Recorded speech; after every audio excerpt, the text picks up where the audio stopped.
Hi, welcome to my son's happy hour. Merry Christmas and Kevin Smets smash cancer. Thank you, Mom. And while I have you, do you want to tell everybody what the 7 years of bad luck is if you don't look them in the eye when you toast? Look, it's not my idea. It was told to me. And I tell it to all of my fans. So from my mom and bad sex. Just saying. And that is just not something you want. No, it's not. No, it's not. Regardless of how little you're having, you still don't want it to be bad. Wait, is that directed at me? It was directed at me, actually, but I can't speak for both of us. I resemble that remark.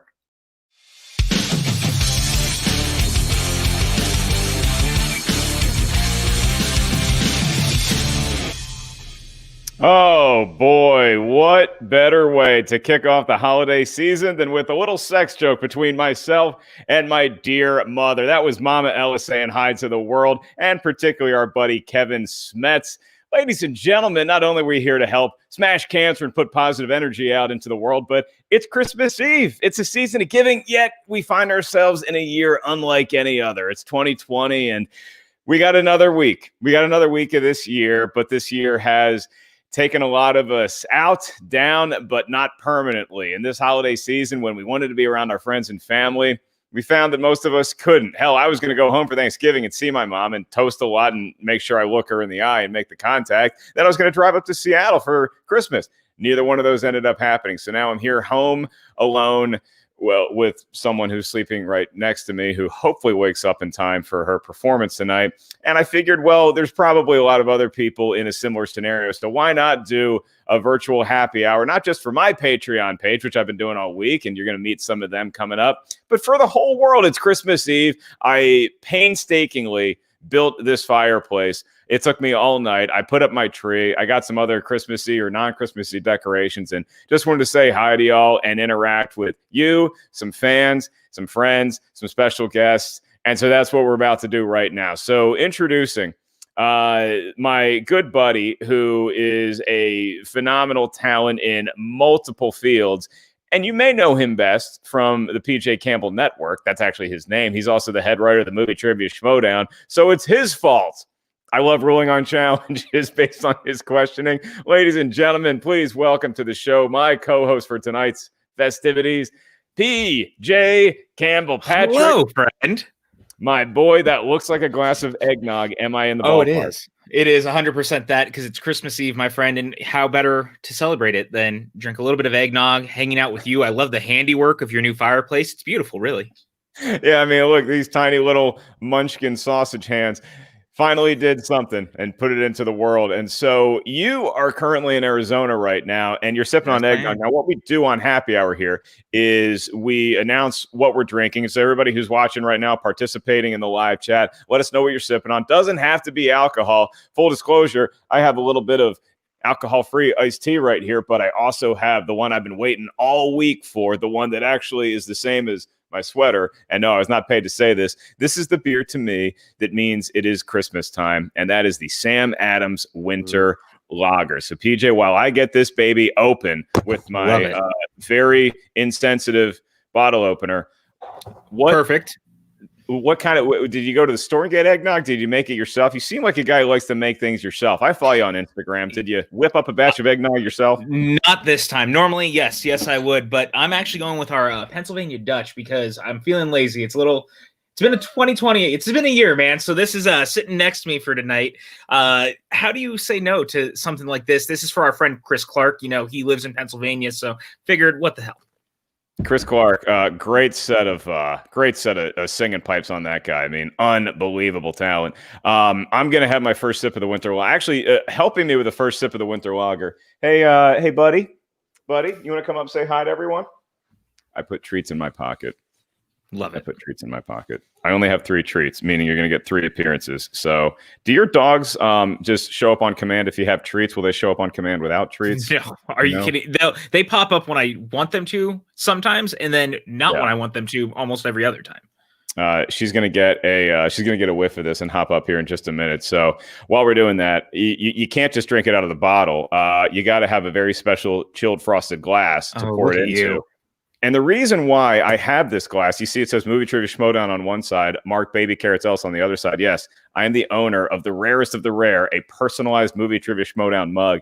And it is all courtesy of these fine folks that we are going to bring into the stream right now. Ladies and gentlemen, please welcome our first special guests of the evening, Rachel Cushing and Sam Levine. Hello. And happy holidays. Oh, hello to you both. Happy holidays. Hi, happy holidays, friends. No credit for that glass, by the way. That is entirely the wonderful Miss Rachel Cushing. Rachel, I was pretty sure it was just from you, but I didn't want to leave Sam out and make him feel like he was Kevin McAllister outside looking at all the imaginary people inside having a party. Buddy, believe me, generous. On call anytime you want it, 40 silver bullets. Headed your way.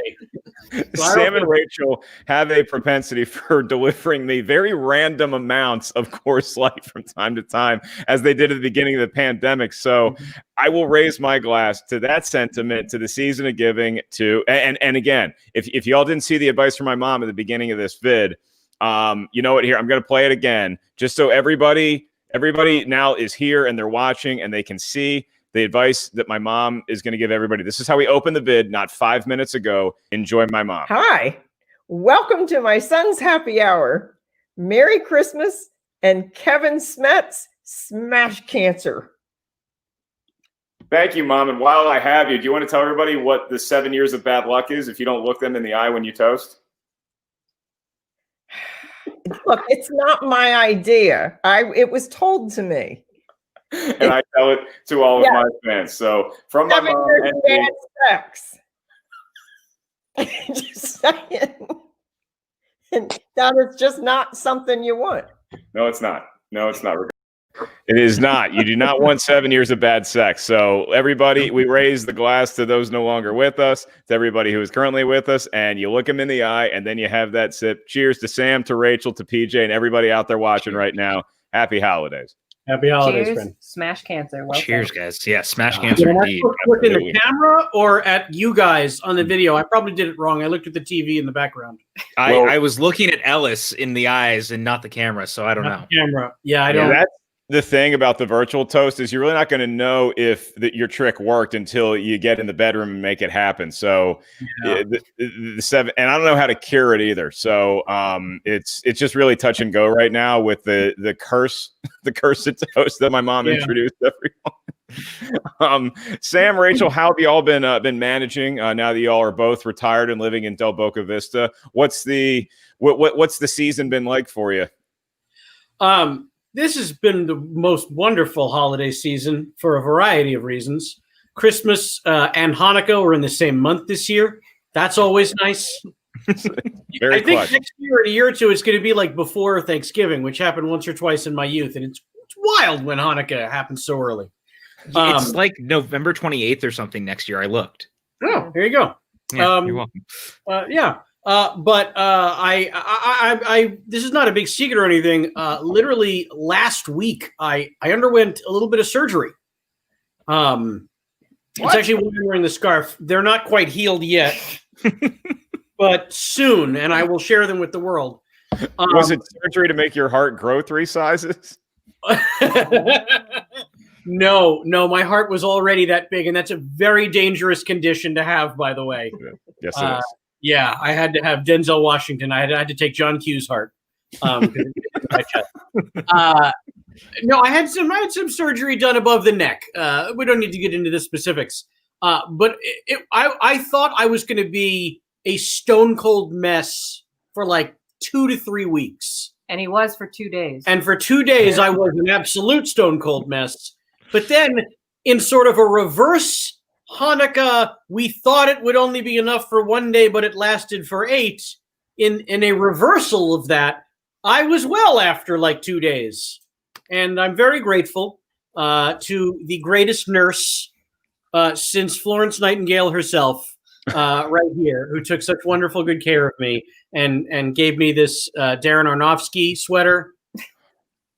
Yeah, you do look very commanding next time you step onto a set. And I love comparing Rachel to Florence Nightingale because there's a Florence Nightingale syndrome named after her. And I think the Cushing syndrome would be it's when patients suddenly know everything about Lord of the Rings films based on their healthcare worker. That is a very real thing, and my HMO is charging me double for it. PJ, I don't know about you. I can't wait for new technology to be introduced where Sam and Rachel don't know how to use it because they're going to be the cutest grandparents that are trying to figure out how to say hi to. Yeah. Look, I've already gotten my fair share of trying to teach my parents how to do it, and I'm already waiting for the phone calls from Sam because he calls me about questions already. So it's the technology that's next. I know what's coming, and it's going to be PJ. How do I use the controller? Wow, Sam, I've talked you through this already.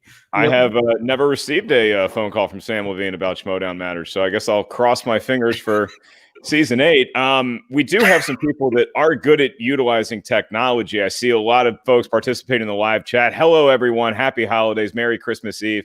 And we have some fans that I wanted to bring in to bring some Christmas cheer to. So kicking us off today, this is the first fan we're bringing into the stream. And so a lot of pressure on this young man. I hope him, or at least the pillows behind him, are up to it. Please welcome to the stage, Mr. David Taylor in the house. David, how are you, bud?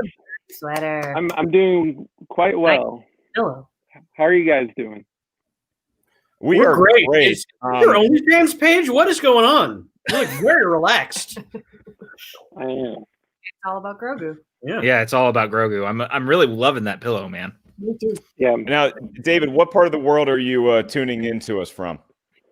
I am currently in Omaha, Nebraska. All right. Right on. Sam, Rachel, PJ, you ever been?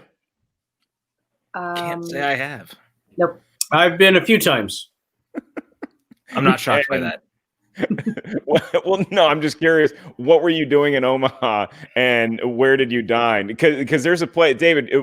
I think it's called Prime. It's a pizza place that's like super kind of fancy, high end. What the hell is? I think it's called Prime, and it's like a bar. It was near the Funny Bone in Omaha, where I've been multiple times. And there was also a burrito place right below the comedy club. This is the class of place that I get to work, and it got closed down because it got like a C- health standard grade or whatever, sanitization, whatever it is. And so it closed and I was bummed, but Prime Pizza is a great place in Omaha. Sam, what were you doing in Omaha? I was there for conventions and stand-up. He used to do There you the go. I used to do the same thing you do, Mark, just way worse. I think after I come out of COVID rust hibernation, I might be able to be even worse than you. We'll have to wait and find out New Year's Eve. David, without spoiling anything for people who haven't seen it yet, I'm judging by your headrest, did you get a chance to watch season 2 of The Mandalorian? And if so, what were your spoiler-free thoughts? It was a lot better than season 1. I enjoyed the so-called fan service that they used, and I think they used it quite fairly, and I enjoyed it quite well. I have never liked the term. Were there tears? What was that, Rach? I said the real question though is were there tears? Because they were many from me. Fully admit. Second time watching the last episode, that ending moment. It just wrecked me. Me too. Yeah. It's pretty powerful stuff. And like I remember watching, because I was very late to the party. PJ, I know you were early, and PJ did such a great job of trying to egg me on to finish watching season 2 without telling me why I needed to finish watching season 2. And I finally did. Why you very specifically needed to finish this. Yeah, I very specifically. And even though most of it had been like I had seen some spoilers on Twitter and I was okay with it, but there actually is one little thing that maybe offline we can talk about, because I don't want to spoil it for anyone who hasn't gotten to see it yet, that was new to me. And I was like, oh, that's awesome. It's like, it was great. And what everybody was talking about was awesome. Then there was a little thing in addition to it that I didn't see anybody cover that I'm like, yeah, that makes it even better. So just all in all, very, very, very excited night in the Ellis household. So, Nice. David, before we let you go and bring in another fan, what I want to do for every one of the fans that's popping in tonight is they get their own trivia question that is going to be asked and proctored by PJ Campbell. Now, if you need to phone a friend, Sam and Rachel are right there at your disposal. They know a little something about trivia. I know they haven't competed since the early 70s, but they're okay at it. And so, PJ, without further ado, what would be your question for David Taylor? Well, for David, look, it's Christmas time, and there's one movie that stands above all rest when it comes to Christmas, about 40 stories tall, in fact, and that would be Die Hard. And I wanted to ask you, David, who plays Bruce Willis's estranged wife in Die Hard? I honestly don't know the answer to that, to be honest. Would you like to phone a friend? Yeah. Yeah, I would gratefully like to phone a friend. Okay. Rachel, tell him. Bonnie Bedelia. I'm so proud of her right now. Oh, that is correct. Nice. But okay, now a question for Sam or Rachel. Name another movie starring Bonnie Bedelia. Exactly. Die Hard 2. Or a voice cameo in Die Hard 3. That counts too, right? I don't think that's her voice. Oh, interesting. Pretty sure it's not her voice, but wasn't she also in like Frantic or something with Harrison Ford?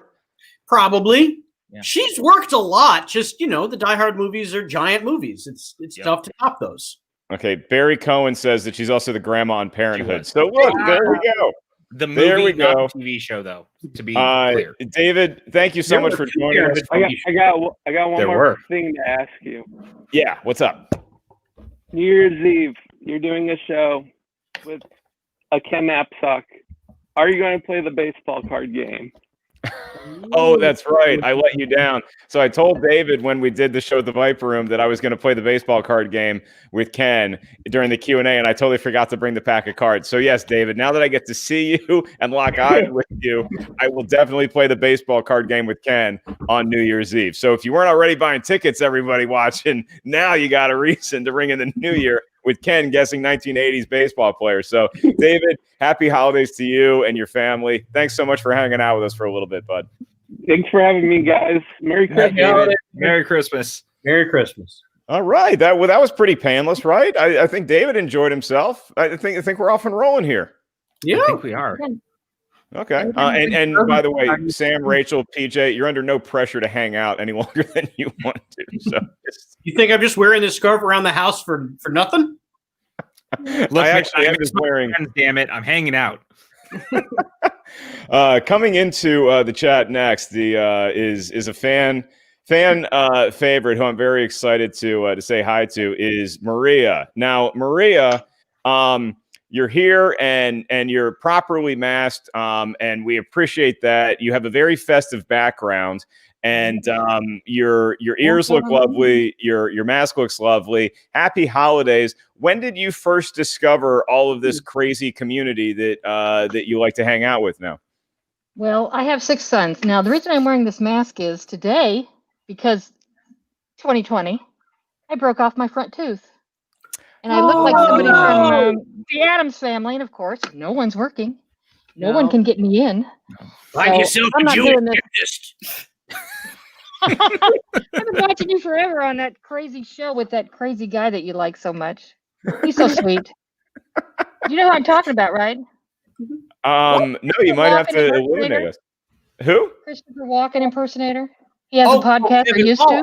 Oh, Kevin. Yeah. Oh, the cat show, the podcast. Oh my God, I watched that forever. The one is Bill Hader. I have it on download because it's so effing hysterical. Oh, he was amazing. It's so funny. Yeah. Okay, just wanted to say that. Hi. I don't know you, Rachel, but you seem like a really nice person because you got a Wonder Woman thing on. And that's our girl today. She's coming in tomorrow, you know. Oh, that's happening on my. Yeah. Anyway, I got 4 boys. Has anybody seen the Wonder Woman 1984 yet? I still haven't seen it. I know it premieres tonight. I saw it last week. What are you saying? Oh boy, I feel like I'm stupid. I look really stupid like this, but if you could see me without this tooth, it'd be worse. Okay. I know I look dumb.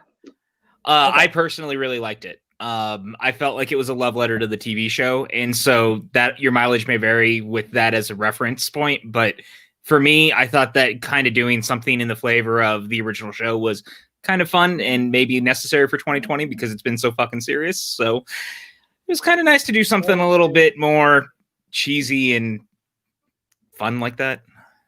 You know, Easy, don't say that. I'm thinking I don't about mean it in a Christmas bad way, I movies, promise. but like, so I consider Dumb and Dumber a Christmas movie, Maria, and Jim Carrey has a chipped tooth in that. So it might just be a very festive chipped tooth that you have. See, look at this. This is beautiful. Perfect. Oh, it's the worst. I feel like what's going to happen to me in about 10 years when they leave me on the porch and I'm eating Alpo on my kids' front porches, you know? I'll travel around like my grandma used to do and stay in their houses and stuff. Yeah. Anyway, I have 4 boys, 2 girls. Every single time that I would get them some Halloween costume, when they were 3, I got them Batman and Superman, respectively, pajama costume. And we've Nice. been fighting that dumbass fight ever since. Every dinner, every family occasion. And of course, I bring up Wonder Woman. Of course, Wonder Woman, she's got a plane, she's got a rope. Oh, well. Anyway, now she's cool. So that's why I have all this stuff. And that's how I got involved in. You either keep up with them or you just kill yourself. So 20 movies later, I'm watching Infinity War and going, I want to die now, but okay.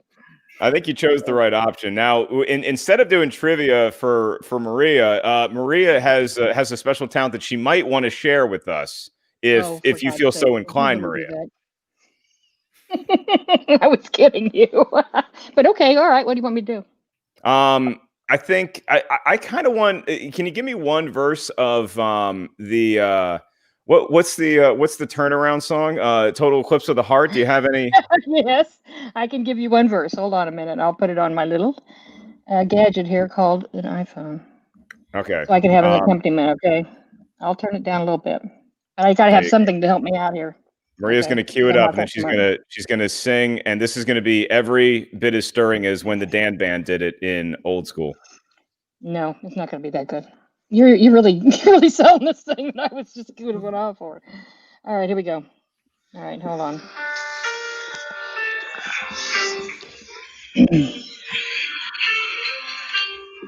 Turn around.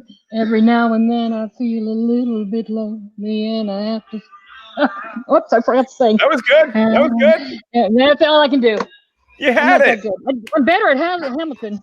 You had it. It was great. It was great, Maria. I guess we can give you one quick trivia question before we have to say goodbye. That's my deal, dude. I want to be the Sam Levine of the Christmas party. And I wanted her to get to Bright Eyes. Nothing testing. We might have Alex. that today. Can I forget the part where he's an NRA nut job and then No, he's Bright Eyes. There you go. Okay. Yeah. Okay, never mind. That's Jeremy Jordan, who I love. Do you know him? Oh yeah. Broadway. He's on. Oh yeah, good. He's really good. PJ, what is your trivia question for Maria? Oh, that's PJ. PJ, Hi, the writer, PJ. Yeah. Hi. Oh, PJ. Hi. Hi. I've gone PJ, and then I've gone. Wow, that's really easy for a 5-pointer. And I've gone, God, where is this coming from? I get that a lot, Maria. Number one. So thank you. I appreciate it. And I know you hang out with Brandy Parker, so she's a sweet gal. So that's cool. Yeah, she's great. She's on our channel a lot, actually, hanging out over at our network. I'm a big fan. She's really nice.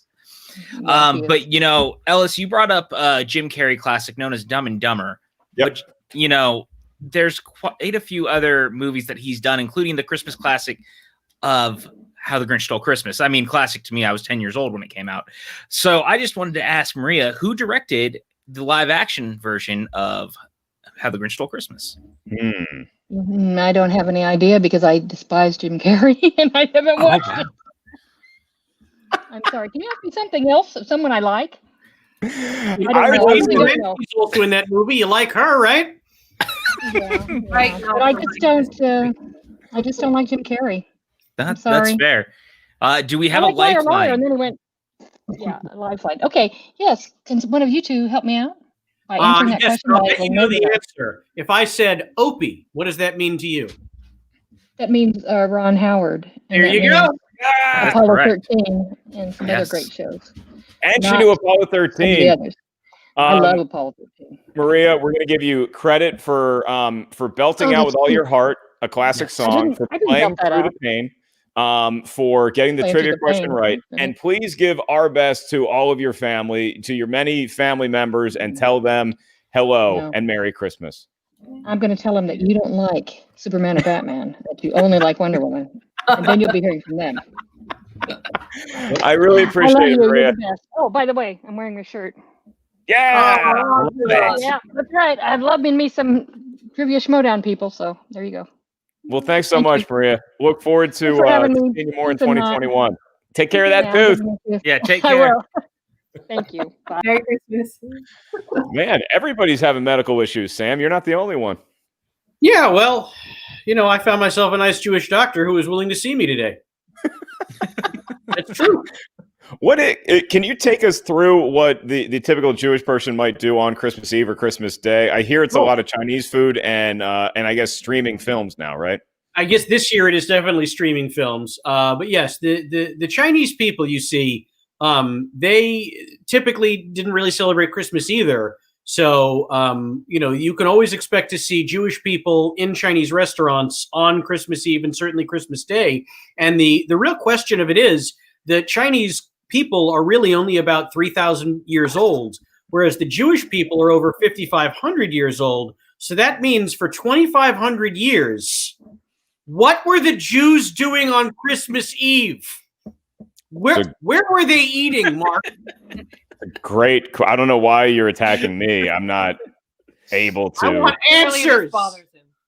Okay, while we work on that, we're going to bring in our next fan who has been a longtime fan. She is she's gifted me way too many cool mementos and scrapbooks over the years, and I wanted to make sure she had a quick slot in tonight's show. So please welcome. She goes by Little Miss Shortcake. Amy is here. Hello, Amy. Hi. How are you? Hi, Mark. Hi, PJ. Hi, Rachel and Sam. Sam, I loved you on Just Shoot Me. I just want to tell you. You were so thank you little, very much. but I loved you on Just Shoot Me. And Thank Rachel, I One of met our you favorite- in New York like a few years ago, and you were so sweet. But Sam, I loved you. You were adorable. You and Wendy Malick killed it. Thank you. She's amazing. She is amazing. Mhm. Hi, I didn't know Mark. you were on Just Shoot Me. He was. He's on Veronica Mars too, I believe. Yes, he That was. is correct. That is accurate. But I was not on Veronica's Closet. No, not on Veronica's Closet. Who even remembers that show? PJ, But I guarantee it. So, Mark, I just want to tell you thanks for being my light in the dark place. Hey, you know what? I appreciate you being a fan for so long, and I built this fireplace just for you, Amy. I know. So, are you ever going to come? What's your 2021 plans? Are you ever going to come to Boston? Are you come close to Maine? I mean, I hope we can bring the whole gang to Boston to not only do stand up, but to do a schmodown too. I think Boston has been far better to us than we have been to Boston thus far because we haven't been able to make it there for a schmodown. But I think that by the end of 2021, we could be singing a different tune. So I've bought you every Van Halen magazine that there is, so I can put them in your next scrapbook. Really, I really appreciate that. You make the best scrapbooks, and the subject of your scrapbooks, a lot of times, it's not always me or our friend Eliza or Christian have or you talked to her? Anybody else. Eliza and I caught up recently, and she's got a lot of cool projects that I'm not allowed to talk about right now. But which is fine because you're still the best. The star of your scrapbooks, Amy, is someone who I think is ready to make an appearance. Let me see if I can go to her trailer real quick. While I'm doing that, PJ, why don't you go ahead and ask Amy her trivia question? I don't have. Oh, good. Great. Oh, don't worry. I think this one's easier than the other ones, but we'll see how this shakes out. But I'm a big fan of the movie Scrooge, and I wanted to know who played Frank Cross, the wildly successful television executive that leads the film. I don't. Not Dudley Moore. That's actually correct. She's not Oh wrong. my God, in that, Mark. it is. That's it's not Dudley it's Moore. not Dudley Moore. That's correct. It's not Dudley Moore. Oh, okay. Never mind. It's not correct. There you go. Molly's got her. Hi, Molly. You want to say hi to everybody? Hello. That's Amy. Now you get to see Amy. She's taken a lot of pictures of you and glued them to pages that she then gives me, and it's awesome. So, hi, baby. I have a reason for doing that. Thanks for letting me do this, Mark. It's really special. Absolutely, Amy. So, Sam, I love you. Amy, where in Boston are you from? I grew up in Massachusetts. I'm not in Boston. I'm actually in Maine, but close enough. No, that's true enough. Yep.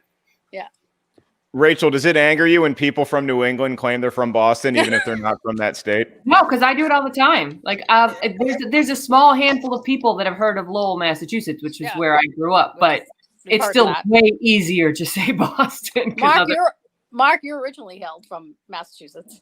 My family, the Ellises, were ice cutters up in Watertown. Nice. And last night was great with Roca. Oh, good. Well, the Outlaw had fun being on the Poor show. guy, And he's got one scrapbook and it's just still in a pile on my floor.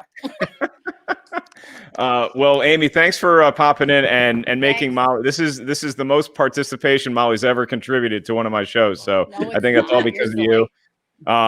Happy holidays, Amy. Happy thanks for all your holidays, support guys. over the years, and You guys are we'll see you soon. amazing. Love you guys. Bye. Bye. That is the Amy answer doing a- was Bill Murray, by the way. That would We be never what? actually said it. I know. This whole time I thought it was Dudley Moore. I know. I was as shocked as you are, Sam, when I looked it up.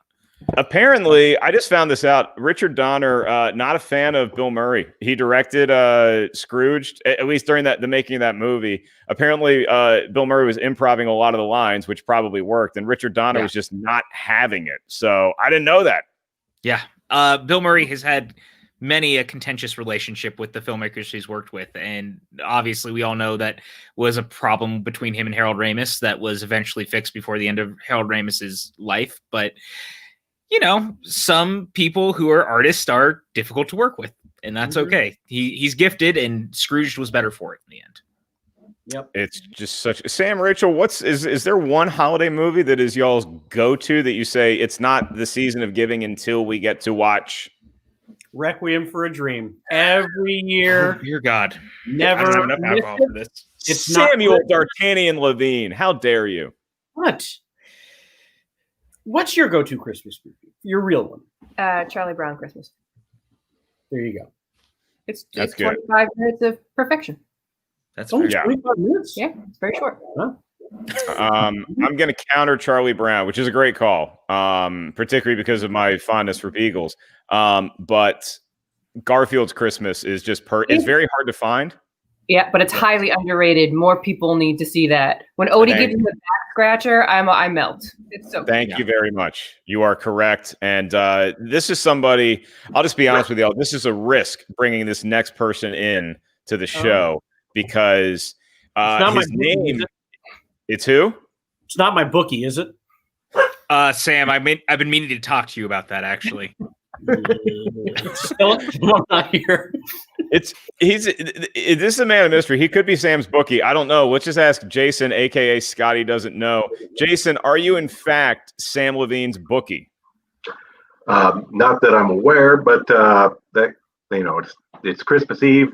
It's a night of mystery. A lot of things can happen yet. So Okay, cool. Because I cut it off myself like you asked. Good. I'm good. Jason, thanks for hopping on with us, man. I see you repping the Boilermakers. Are you in Indiana right now? I am Indiana, born and raised. Yes. All right, go Hoosiers. We'll take a pass on that. Okay, fine. Go Cutters. How about Boilermakers?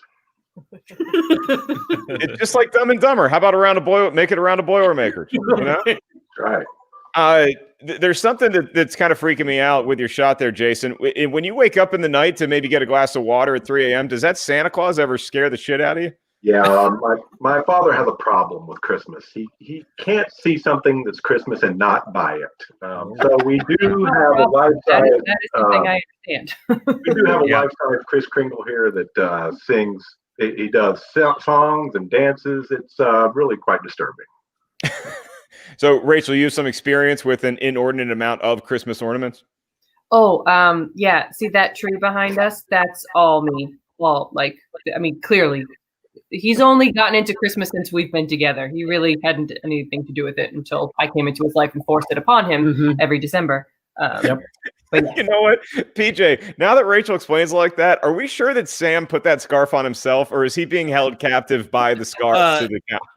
Look, I didn't want to say anything, but Sam, blink twice if you're actually okay and need to be rescued. BJ, you're so silly. Help me. You're so silly.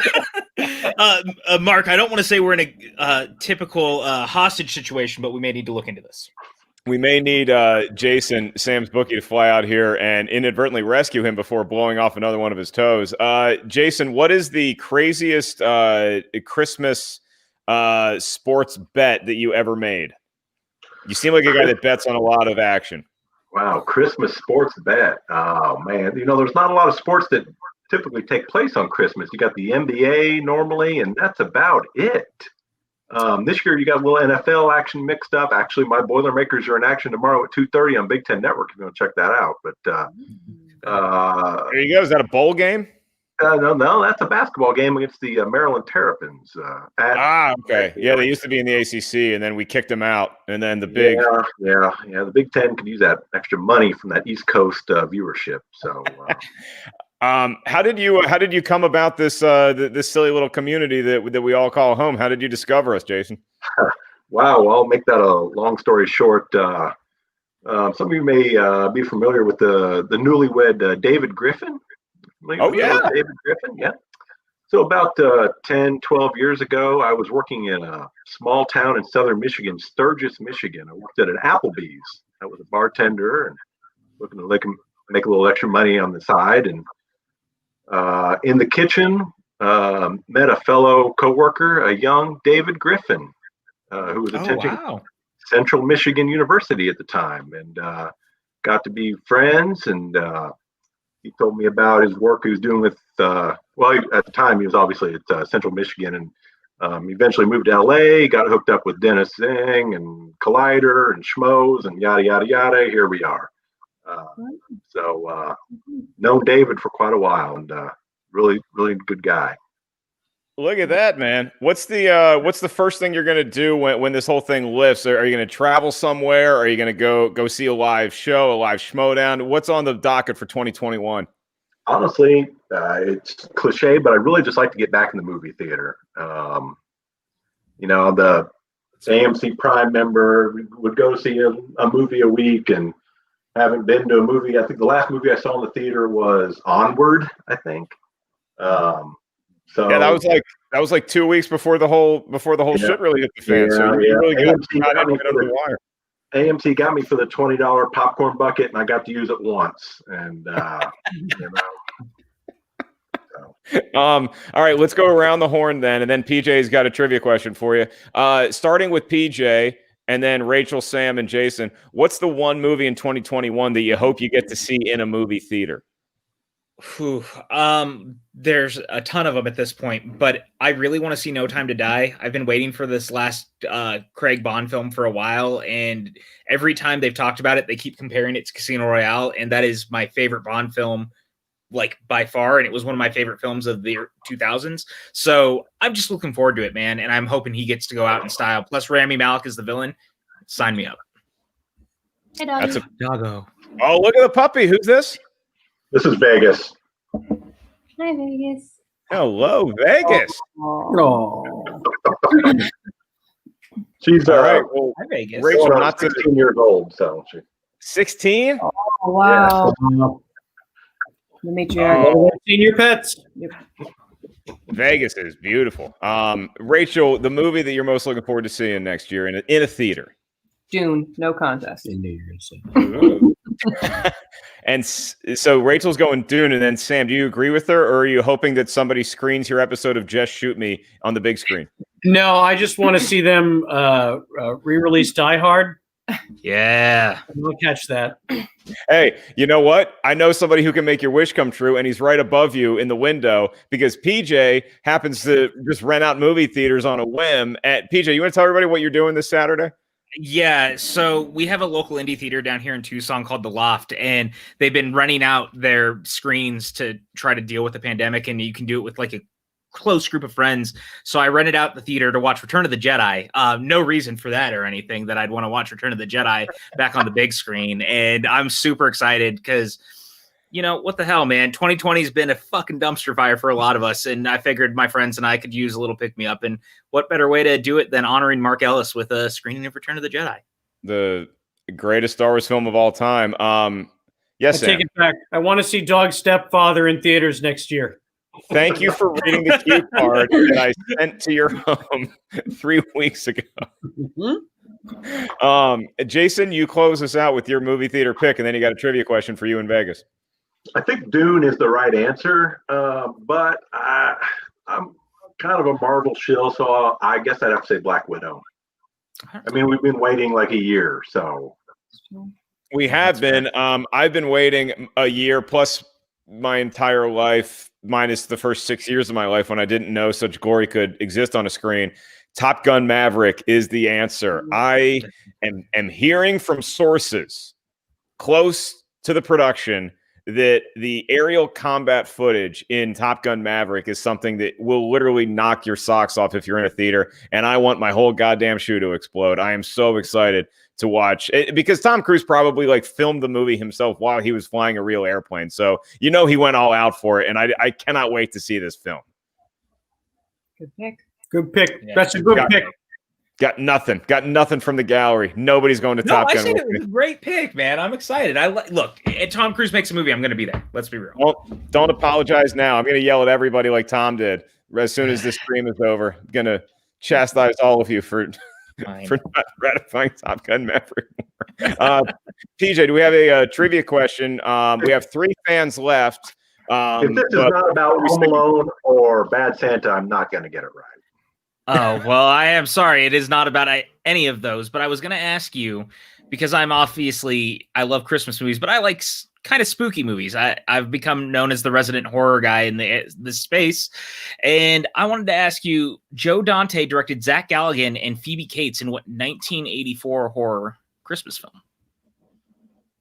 Wow. I like that question. Thank you, sir.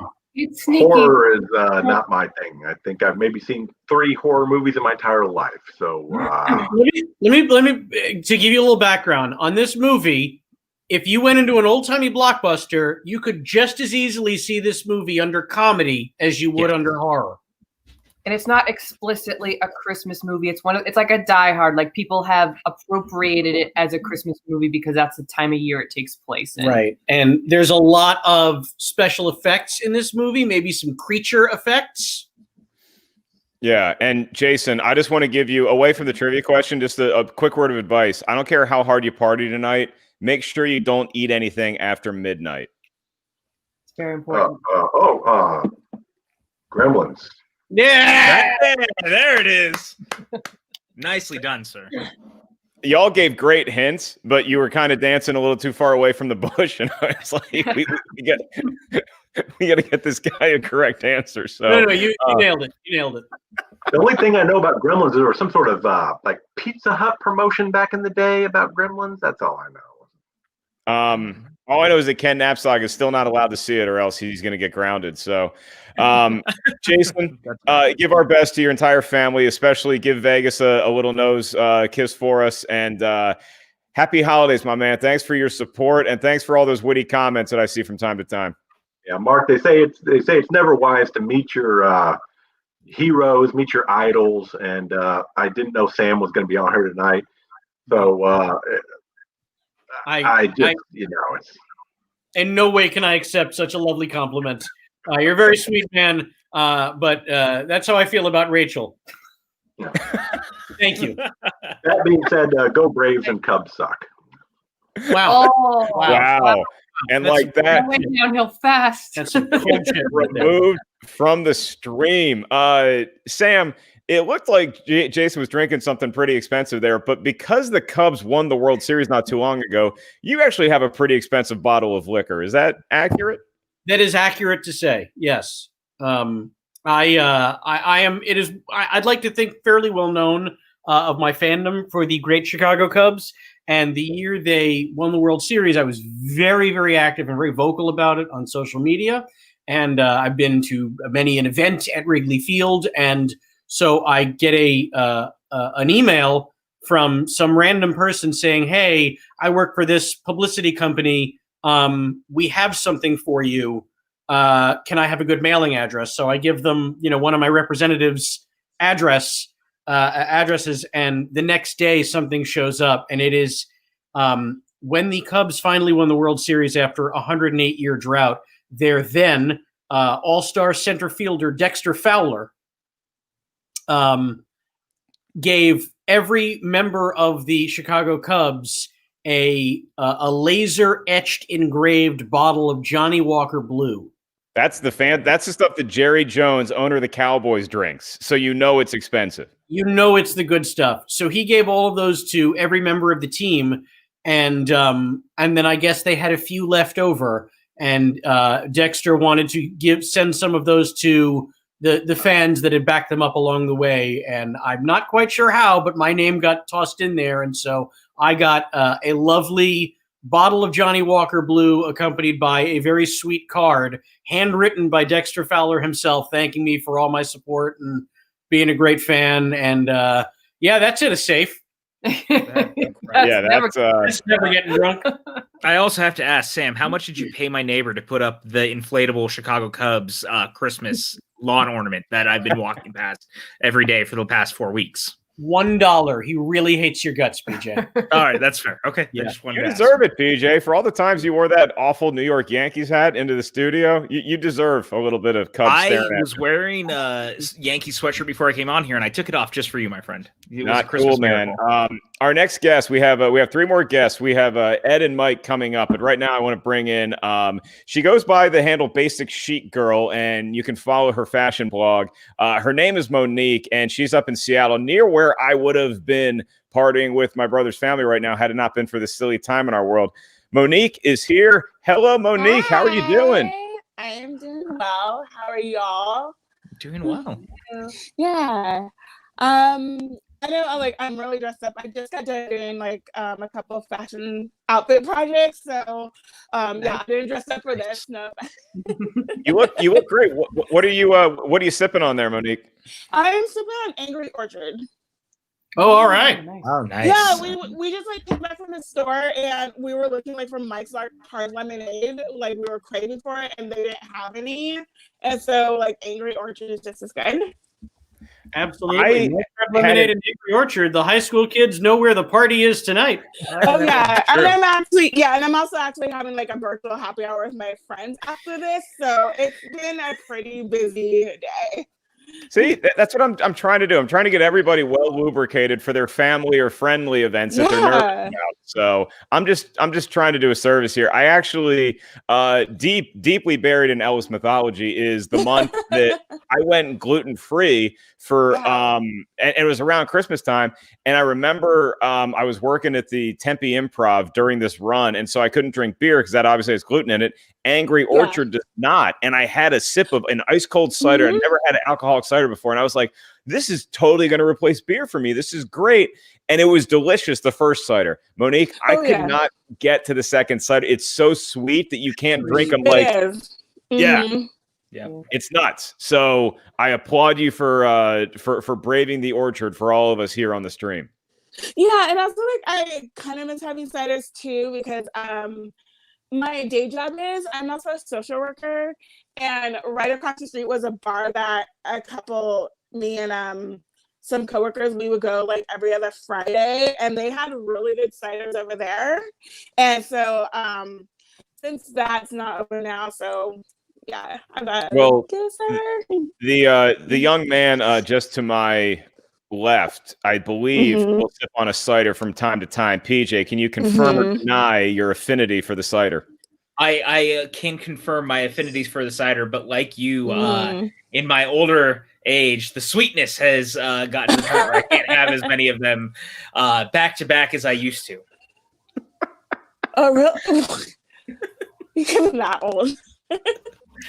Monique, let's talk Seattle for a second while we got you here. So I was going to be driving up to Seattle, and I was going to be aiming a little bit north to Edmonds. Whereabouts in Seattle are you? We don't need a specific address, but just your general neighborhood. How close are you to where they throw the fish and catch it? Well, anyway, I'm actually I'm in Bellevue, which is Bellevue. I was going to guess Bellevue. It was either that or Waffle. Oh, really? Yeah. No, I'm actually in Bellevue. I was raised in Kirkland, which is the next city over. Okay. And I've worked in Bellevue many a time. There's a comedy club there. I hope it's still going to be there, called The Parlor. That is just it. Sam, I don't know if you ever worked The Parlor. It is a rowdy pirate ship, especially because the early show is like the best show you ever have. The acoustics are great. The late show always starts 45 minutes later than it says on the ticket. And the people there you combine all the alcohol that all of us have had today, and that's like their lunch. They are so hammered by the time the show starts. Hey, Mark, did you hear about The Parlor? It closed down. Oh no, did it? Yeah, it closed down like a year ago because we were about to go see like Mike Epps over there, and then we found out it closed down. Because there was like some shady business going on there that we heard, and so it's not there anymore. Monique, I don't know how long you've been watching the stream for, but it's time to reinforce Maria that she did a great job singing a bar from Turn Around. You were awesome. Maria, you were great. You were fantastic. No, she's good. Yeah. Better than I can. I sing so low you can't hear me. I don't even sing lead. When I'm driving in the car, I sing background vocals and I handle rhythm guitar. That's all I can do. Yeah, no, I can't sing a tune, so that's why I have fashion to save my life. Yeah. So tell us about your fashion blog real quick. What kind of stuff you doing on there? Okay, so my fashion blog is called The Chic Edit. So I started it in 2011. Yeah, it was 9 years in November, and I started off as when I was going to school, like just like recyclable clothes, and then as I was growing, I just like started going into my aesthetic, which is like minimal chic, which is just like how to like trick out clothing, how to take like a shirt like I did yours and just like turn it into something that's like badass. Like I don't know if you saw that I tricked out your shirt a little more. Yeah, let's hold it up for the camera because yours is moving a little. I sucked it up a little bit, and actually it was supposed to be like a charcoal gray, and then I accidentally put it in the wash and it turned into like a blue color, but it still looked out good. And then I added like a adjustable stitching so it can adjust like if you want it cropped or just like long. So that is amazing, and I am flattered. Do me a favor, Monique. When you don't have to do it tonight, but when you have some time, can you just take a picture of the front and then the picture of the back and put it on Instagram or something? Because then I'll blast it out to everybody so they can see what you did with the shirt. And your creativity is I mean, I like to consider myself a little creative occasionally, but not with fashion at all, unless a beer company sends me a sweater for free. So that really means a lot to me that you can do that. So good with fashion. No, like I enjoy like all the suits that you wear on the Shimoda. Like my favorite one is like the sparkly shirt because it's like also because I love glam, and so I love the sparkly like gray suit, and also I love the orange one. Hey, they're both hanging in the closet, and they are gamey. They have not been to the dry cleaner in quite some time, but I appreciate that. Do you have a PJ? Do you have a good trivia question for Monique before we have to say goodbye? Well, I do because we're sitting here talking about fashion, and one man in the 90s wore fashion better than anyone else as a character known as Turbo Man in a movie that came out in 1996. And I was just wondering, who played Howard Langston, the lead role in Jingle All the Way? Oh my God. Okay, so Jingle All the Way. This is the movie where you have an action star and a comedian, and they're fighting for the last Turbo Man toy to give to their kids. Oh, is it Arnold Schwarzenegger? Yeah, that is correct. Oh, shit. Okay. Yeah, the only like fashion movies I know is like The Devil Wears Prada and Exit. Okay, that works. Okay, so if we have any challenges next year based on The Devil Wears Prada, we're not calling me to make the ruling. We're going to call Monique, and we'll patch her in from Bellevue. Oh, so, yeah, like at my work, me and a former coworker, we recite like phrase from the Devil Wears Prada like all the time. So like my friend is like, she's Emily, and the other one is like Miranda Priestley. So we all like recite and just like we just like do every like facial expressions that Meryl Streep does. So yeah.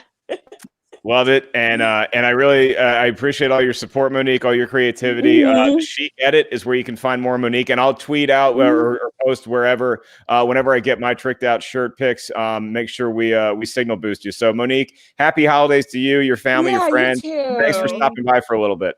Yeah, no problem. Bye.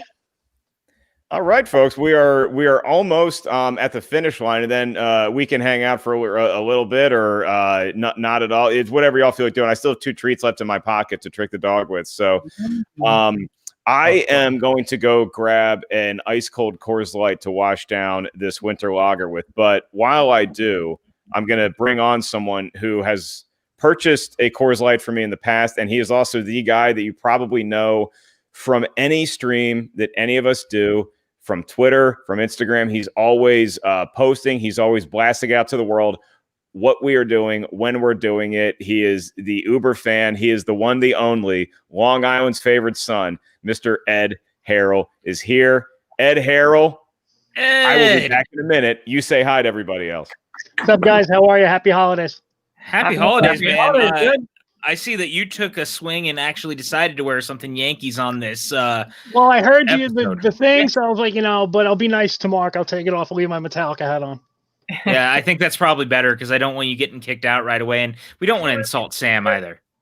Hello, Sam. He's wearing a Yankees hat, man. Did you miss that? I did. Yankees hats don't insult me. I'm not from Boston. I'm just making sure, okay? He changed it for you, Mark. He's wearing a Metallica hat now. Okay, good. I didn't want to see anything, but I also Ed, you got the old school schmoes no Van Halen design. Yep. Oh, cool. Nice. Yeah, pardon the mess back here. I gotta have to sell the house, so everything is all over the place, and just Hey, we're selling the house. All right, Ed, you moving out? You gonna come visit us on the West Coast now? I got a lot of stuff to do. I mean, yeah, that's the plan eventually, but a lot of stuff to do here. It's amazing how much stuff you can accumulate in a house. It's like you open up one room and it's like, all right, and then you go up to the attic and you're like, oh shit, I forgot about here. Then there's under the house and it's like, okay. So yeah, we have a lot of stuff. Yeah, it's a lot of stuff built up over the years. Mom and dad's old stuff. It's like, what do I do with my mom's 1959 high school graduation stuff? Like. Ed, you are getting so many comments right now. Everybody is so excited to see the legend that is, and Peggy. Yeah, technically, Peggy says, I'm popping my cherry right now. Is this the first time you've been on a camera on one of our shows? Yes, the only time I've ever gone on. Jay Washington did a comedy special months ago, and I was part of one of the Zoom windows up top, and that was it. So somebody asked me a question, and I'm talking, and they're like. And I was like, and I gave up. So now it's like the camera's up on top of the monitor, and yet I'm down here. So I'm like, how you guys do? I got no idea how you guys do this all the time. Are you do you remember the first thing that you saw any of us do, or what kind absolutely. of what absolutely. was it? I heard your guys' name when I watched AMC Movie Talk. With Campy back in March 2011. It was a few months after my mom died. She passed away. It was 10 years ago on the 18th. So this time of year is nothing made me happy. So one day, YouTube recommendation, I'm like, yeah. And then finally I just clicked on it because I think there was a picture of Dennis on there and he was smiling a lot. I'm like, all right, what's this guy laughing about? And it was him and Campy talking about movies. And I was like, all right. And one of them said something and it made me chuckle. So then the next day, put it on again. And and that began. And then one time John mentioned you guys. And I'm like, I think I've seen, a recommendation for you too. So my 10-year anniversary of watching you guys will be February. So, I had the first time you were ever on AMC Movie Talk. Christian was on first, and you came on after. all the way back then, and I have all those saved in my save files, and I'll go back and I'll watch them, all the time, just to remember the good old days, with Schnepp when he first came on and everybody. So yeah, it's been 10 years, which is kind of nuts. Kind of nuts indeed. So it's funny you still go back and revisit that from time to time because it's like comfort food, except it's a comfort click. Sam, Rachel, PJ, do y'all have like that go-to vid that you're gonna not a movie, not a TV show, but something online that you're gonna go back and watch? Maybe it's something you were in, or it's just something that you're like, I know this is gonna make me happy. This is gonna get me that serotonin I need. Any of y'all have anything that comes to mind? Anything from the dodo. It's not necessarily specific enough, but those animal rescue, cat, those videos have gotten me through 2020 in a very serious way. Are your cats doing okay, by the way, Rach? I know they're on the East Coast right now, right? Yep, my cat Mithril lives with my parents now, and yes, she has warmed up greatly to them, and she likes having a house. She's discovered that his thing is more space than I've ever had. I've had my little apartments in LA all these years. And, she has many more windows to stare out of and many more places to hide, and she has very much appreciated that. So, that's great.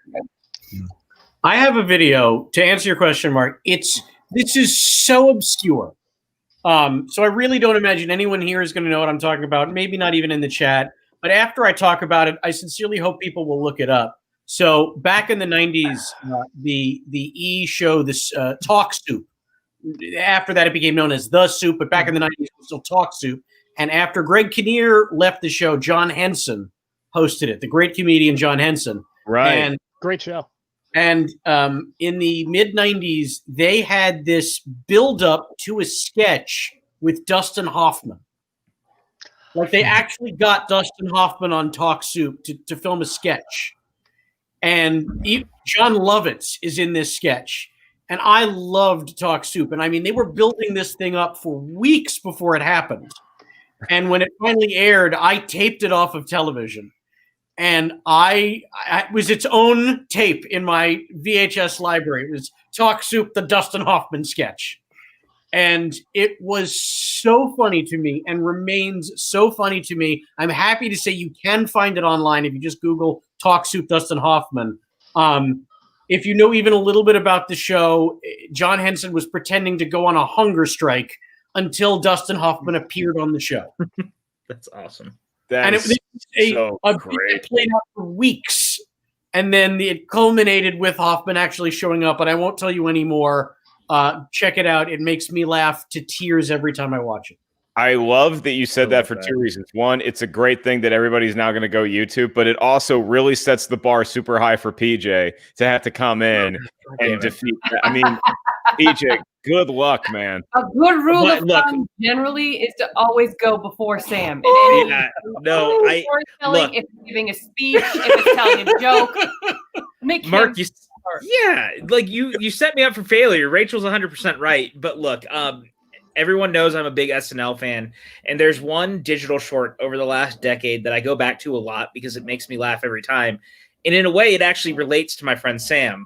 And that was when they had Christoph Waltz on the show as guest host, and they decided to do Jesus Uncrossed as a fake trailer that was like a love letter to Inglourious Bastards. And it makes me laugh every single time. And I go back and watch it frequently because sometimes you just need to be reminded that as much as I love Tarantino, everything he does is absurd. And as someone who grew up in like a very Christian household and like making fun of anything Holy Bible related seemed very taboo, and that one always makes me laugh, especially because I'm a big Tarantino guy. And seeing Christoph Waltz as a vengeful Jesus, like taking on like any of the people like Pontius Pilate or anything, makes me laugh every time. And Samuel L. Jackson as Judas Iscariot will never not make me laugh. Speaking of SNL, there's a sketch that not enough people talk about with when Will Ferrell was on. I don't even remember who was hosting. No. It might have been Garth Brooks or he might have been the musical guest. He's like he's just this like struggling singer-songwriter in a small apartment.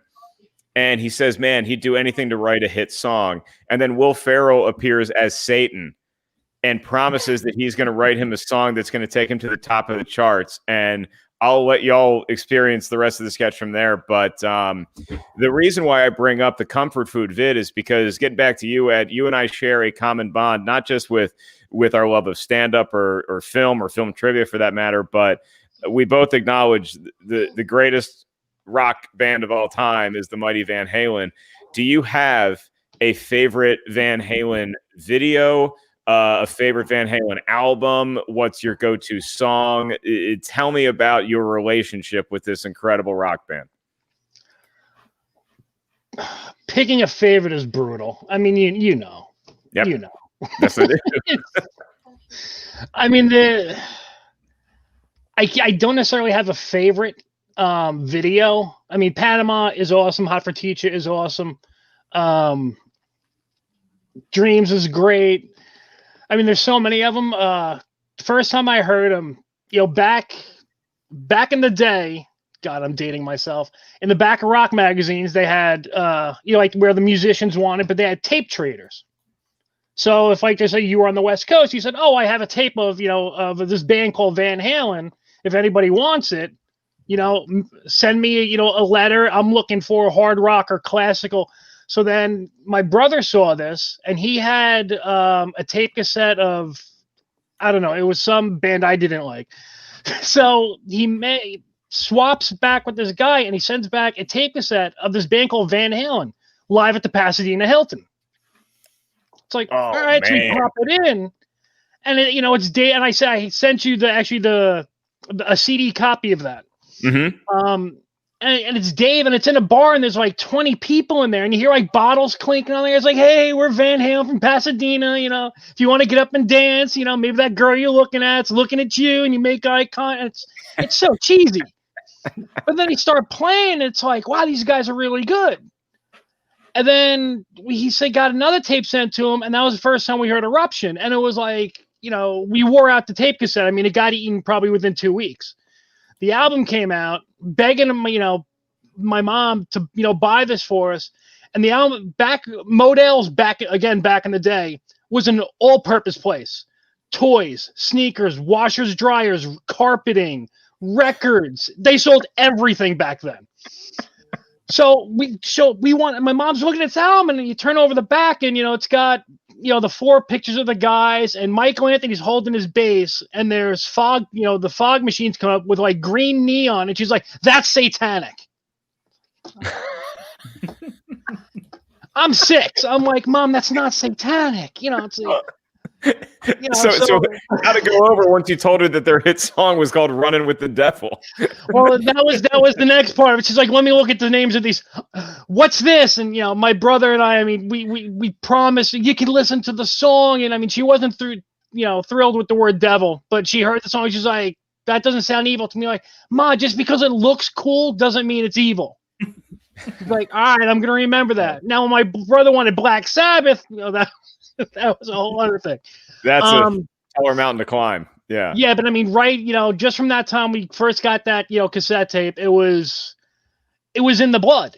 It's part of my DNA. And since then, I always used to, when I had my paper out, I'd buy the tape cassette and the album. Then when CDs came out, I'd buy the tape cassette and then the CD. When I got my car, I had the tape cassette in the car and the CD player at home. I always had to have it on. And it just, it's part of, it's in the DNA. It's in the DNA. It becomes part of the bloodstream. And because we're doing a trivia question for everybody that is kind enough to pop in here, PJ, I'm sure you have a movie trivia question queued up for Ed. And then I have a quick follow-up for, actually, here, I'll do mine first. It's about Van Halen. Ed, or I will open this up to Sam or Rachel or PJ, anybody who thinks they know it. It's a very tough question.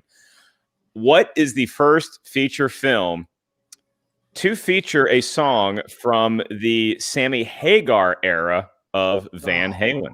Back to the Future 2. That's a great guess, but that is incorrect. Yeah, it's so low. That would have been, I don't know. That would have been my guess too, Sam. So don't feel bad. It does feature I Can't Rock 55. Take a shot. Yeah. You said with Sammy? With Sammy. Oh, son of a bitch.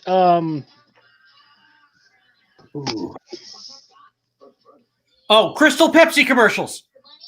Sam? Not a movie, Sam. Rachel, you can ground Sam if he does that again. That's a great answer, and you know it. All right, Ed. Do I have to Harloff you here? You might have to Harloff me. This is embarrassing because I have a 4, couple things going in my head. 3, 2. But Okay, I wait. hear Sammy going, it's all 51-50.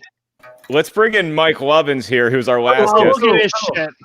Mike. Mike is also a huge Van Halen fan from Ohio. Mike, do you know the answer to the trivia question? The first feature film to include a song from Van Halen, the Sammy Hagar era. Is it Dreams on the Mighty Morphin Power Rangers movie? That is a great guess, but it is incorrect. We do have a correct answer in the chat. It is Spaceballs featuring. That's right. That's right, baby. Wow. Exactly. I knew that part. I'm seeing that. I'm like, it's that. But what movie is it? Yeah. They walk into the restaurant. It's the scene where the alien pops out of the guy's chest and they do the "Hello, my baby." When Lone Star and Barf walk into the diner, you hear Sammy say "Hello, baby," and then "Good Enough" just kind of fades out after that. But that is the first, I believe. Again, I just made this up off the top of my head. But now that Ed and Mike in here, PJ, why don't you ask a trivia question about Ed and Mike and see which one of these fellows, both named after members of Van Halen, can get the question.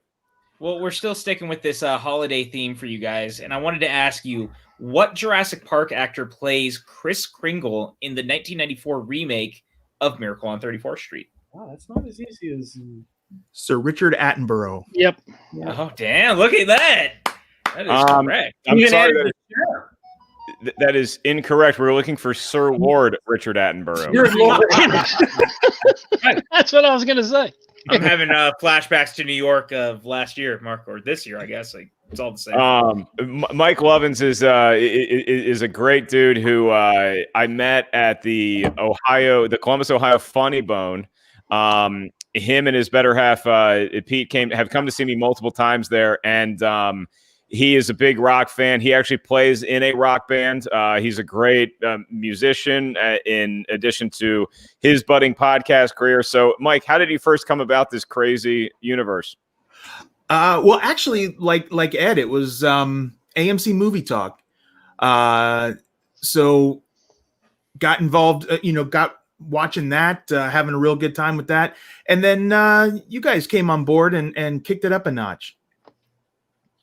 And I'm a big stand-up fan myself. So then, like you getting out there and doing the stand-up and being able to go out there and see that solidified it.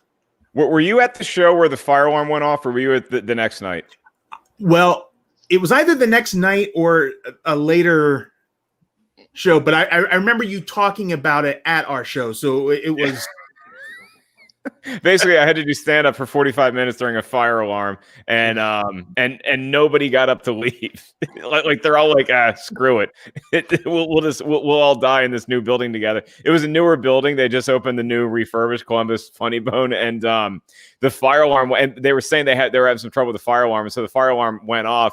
And I was featuring. I wasn't headlining, and I was going to bring Cap Rule up, but I didn't want to bring him up to that, and so I just kept going, and nobody left. And then it was one of the first standing ovations I ever got because the fire alarm finally went out, and then I said thank you, good night, and it was just this like crazy confluence of events. But anytime I go to Columbus, it's like you got to hang out, you got to get some hang time with Mike Lovins because he's like Ed. He's just such a fun guy to chat with and talk music and all that stuff. So how are you making do with all of this new world that we are living in 2020?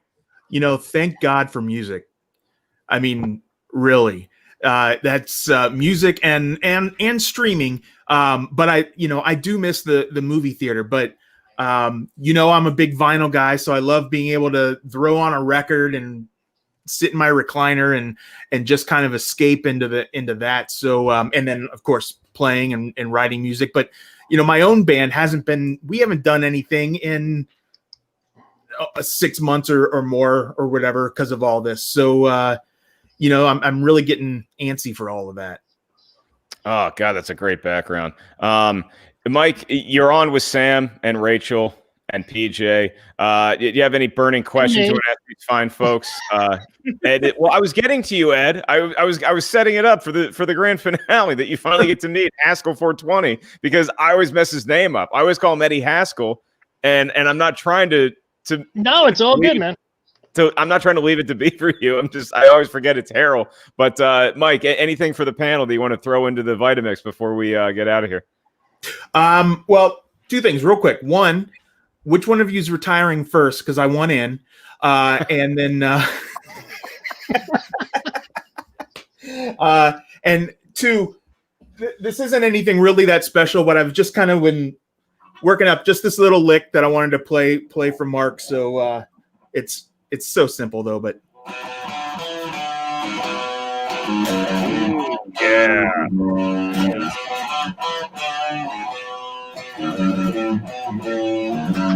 That's it. Oh, Mike, you gave me a little dreamer riff. Yeah. Oh, that Detroit is Rock City poster in the background, by the way. It is. This is so. This is my my signed Kiss stuff, and yes, the Detroit Rock City poster. My Animalized Live laser disc. Okay, that's awesome, man. I love the Ramones, so that's awesome. Yeah. All right. So Detroit Rock City, fun fact about that movie, and this is true, Detroit Rock City was the first movie to be released on DVD and VHS on the same day. Oh, wow. Look now at that's you. a trivia question.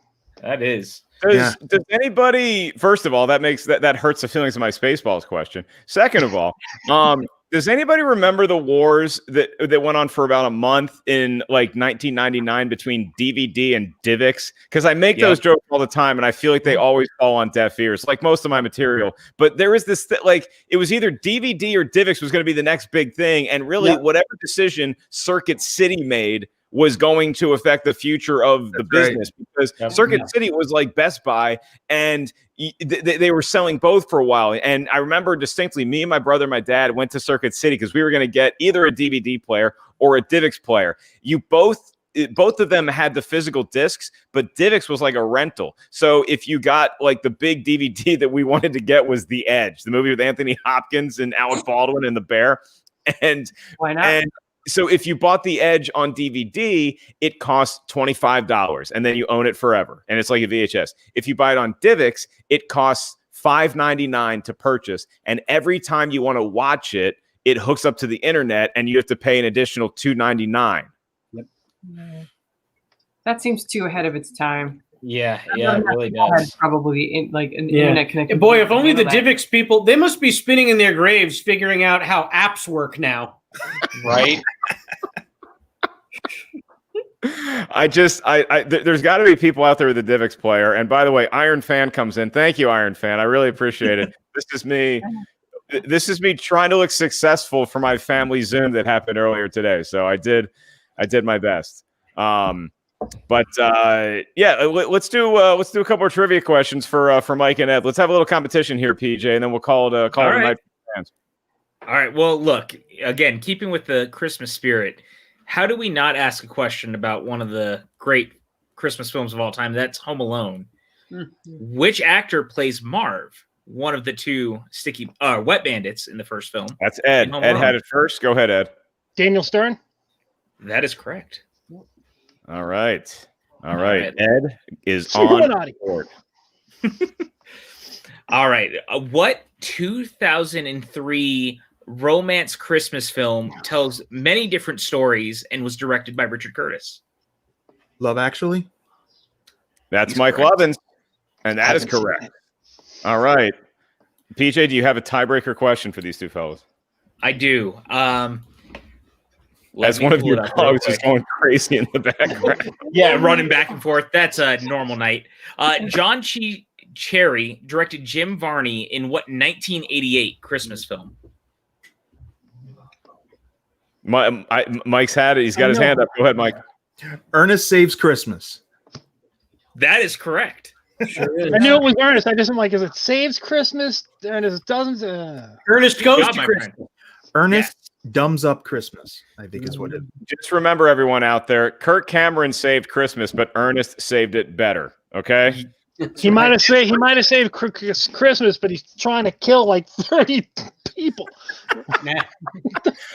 Because we have two Monster Van Halen fans on here, before I say goodnight to Mike and Ed, Mike, is that a Coors Light you're sipping on? Yes, as a matter of fact, it is. That's my boy. Okay. Of Coors Light hat. Does that count? That certainly, it's a lot better than that Yankee garbage you were wearing earlier. Here is your question. And Mike and Ed are both big Kiss fans. So Kiss frontman, bass player Gene Simmons produced the Van Halen demo that somehow inexplicably was not picked up by any studio. Gene Simmons suggested to David Lee Roth that they change the name of the band from Van Halen to what? Daddy Longlegs. That is correct, ladies and gentlemen. Oh my You God. also had Rat Salad was another option. Can you imagine? Can you imagine me saying my favorite band of all time is Rat Salad or Daddy Longlegs? It just doesn't make sense. Now, was it salad or salade? Because it had the E on the end. Or was the E just trying to be fancy? We will never know the answer to that question. Thank God. What if they called themselves Mouse Rat? I think they would have been confused with that incredible board game Mousetrap, which everybody loves this time of year. I got a question for you, Mike and Mark. Yeah. Go ahead, Ed. What do you think of Wolfie, Eddie's son, using Mammoth for his band name for Mammoth WVH? I think it's the coolest thing. I think it's a great nod to the legacy without hitting you over the head with it. I think Wolfie's maneuvering his career fantastic so far. How about you, Mike? 100% agree. Distance is incredible.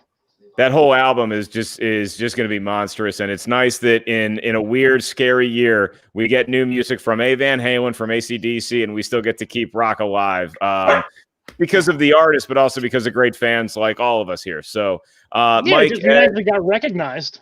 It has been a pleasure hanging out with both of you. I know y'all were waiting a long time to get into the stream, so thank you for putting off your other Christmas cheering activities and giving us a little bit of your time. For Sam, Rachel, and PJ, I really appreciate all of the support y'all have given to our little community over the years. Thank you so much. Yeah, thank you, we guys. love you. Peggy, the answer is PCU. I'm so glad that that the world figured out a way to not lose touch with everyone in spite of the craziness going on out there. And I want to thank guys like you, Mark, and you, PJ, for being the spearheads to make sure that we all, stay together, stay connected, don't lose this. So thank you guys, and Merry Christmas to you both. We do have one more Christmas present courtesy of PJ. PJ, do you want to tell us what I'm about to add to the stream right now? What the hell this thing is? So I discovered an account earlier in the afternoon called No Context David Bowie, and this is my new favorite thing. They just post stuff with David Bowie out of nowhere, and this was my favorite about why are you dressed like this? And like what? Like being normal in a goblin costume, courtesy of Labyrinth, starring the late, great David Bowie, one of my favorite musicians of all time. And I had to show it with Mark because he loves classic rock as much as I do, and David Bowie is a immense talent. He always was, and just a one-of-a-kind person. And look, I think all of us in this little community can relate to people looking at us a little differently just for the things we like or how we dress, and it just put a smile on my face. So I had to share it with you guys. How do you not? It's just that's awesome. Just beautiful. Rachel, Sam, PJ, don't go anywhere just yet. Mike, Ed, gonna say goodbye to you two. Happy holidays to you and yours, and give my best, Mike, to your better half. And Ed, keep Long Island nice and warm for me when I get back there next year, okay? You got it. And thank you guys for everything you've given us this year. It's been challenging to say the least, but all of you guys crushed it. I mean, on the Schmodown side, the players, competitor side, manager side, everybody just, it was unbelievable. Everybody just stepped up big time and really dedicated themselves. And I mean, every year I said, at the end of the year, I'll type out like, this was the best season yet. And how can it, beat the previous year? And every year it's happening, and that's all because of you guys. So thank you from, me, and safe to say on behalf of everybody, thank you so much for, everything. Agreed. Thank you, brother. Yeah. And Mike, where can everybody check out your music and your podcast? the podcast is on hiatus, but feel free to check it out anyway. It's Real Gay Movie Show, REEL. And the band is Bava Choco, BAVACHOCO. Here's a quick thing. It's a Pulp Fiction reference. If anybody can get what the Pulp Fiction reference is with my band name, bonus points. So I own a Bava Choco CD. I have no idea what it means. It's actually resting right next to some of the CDs that Ed has given me over the years. PJ, Sam, Rachel. Racking my brain. Is it something? Is it something in Zed's shop? I'll give you a hint. Eric Stoltz is involved, and the third word in the phrase in the sequencing here is panda. Is it the types of heroin that he's selling? Yes. Yeah. All right. Nicely done, Sam. Good. Well, hey Ed, your mom may warn you posthumously about the Bava Choco band. If she had a problem with Van Halen running with the devil, she's not going to like Mike's band's reference. She doesn't. I have a feeling she won't be bugging me about it. And we have a song called "Say What Again, Motherfucker." So there's all right, I like it. Hey, keeping the kids off the streets at least. Exactly. Mike, Ed, happy holidays to you and yours. Thanks, y'all. Thank you, my brother. Bye, guys. Merry Christmas. They're such great sports, as are PJ Campbell, Sam Levine, and Rachel Cushing. Look, y'all, this is one of those things where I set it up and I wasn't choosing favorites as to who I wanted to include or which friends to call to pop in. I happened to be texting with PJ and I got the idea. And Rachel and I had been talking for a while about setting up a holiday stream just to hang out. And then I extended the invite. Unfortunately for her and Sam, they took me up on it. And this is what we end up with. And I could not have asked for a better crew for just a little slice of Christmas party that we would have been attending, a little holiday get together that we usually get to do this time of year that unfortunately we don't. So hopefully we brought a little bit of that from everything from the booze to the awkward conversations to the meeting new people, all of the stuff you get at a holiday party. I hope we brought a little bit of that cheer to everybody watching the stream right now. Starting with you, Rachel, Sam, any last words of get the hell out of here 2020, what you're looking forward to next year, whatever you're feeling right now, the floor is y'all's.